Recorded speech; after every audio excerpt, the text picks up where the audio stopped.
অভিভাবকদের পক্ষ থেকে 6 জনকে আমরা ওই শিক্ষা প্রতিষ্ঠানে পাঠাবো। ওই 6 জনের কাজ কি হবে? মিড ডে মিলের টাকা ভাগ করা। বুঝতে পারছেন না? ওই 6 জনের কাজ হবে কি?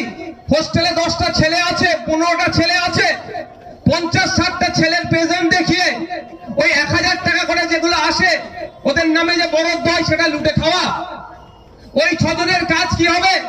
যে সম্পত্তিগুলো আপনার আমার পূর্বপুরুষেরা মাদ্রাসার নামে উৎসর্গ করেছিল ধর্মীয় ব্যাপারে, তারা ধর্মীয় চেতনা থেকে যেই মাদ্রাসায় ছেলে মেয়েরা পড়বে, আমি পুকুর দিচ্ছি, আমি জমি দিচ্ছি, আমি শ্রম দিচ্ছি, যেগুলো উৎসর্গ করে গিয়েছিল সেই পুকুর অন্যজন করে কামড়ে খাবে আর আমাকে কিছু টাকা দেবে, সেই জন্যই 6 জনকে পাঠানো।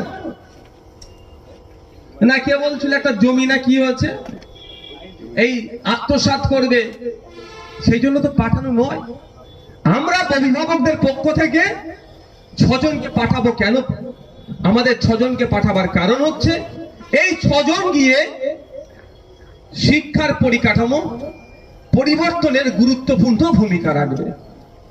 এই 6 জন গিয়ে ওই যে মিড ডে মিল চুরি হচ্ছে, যে সম্পত্তি বেদখল হয়ে গিয়েছে, যে ঠিকমতো ক্লাস হচ্ছে না, 11টা 15 থেকে তো মনে ক্লাস, তাই তো নাকি? আমাদের সময় 10টা ছিল, 11টা, এখন তো মনে হচ্ছে 11টা 15 থেকে ক্লাস হচ্ছে, বা রাইট টাইমে 10টা 40 বা 11টা 15।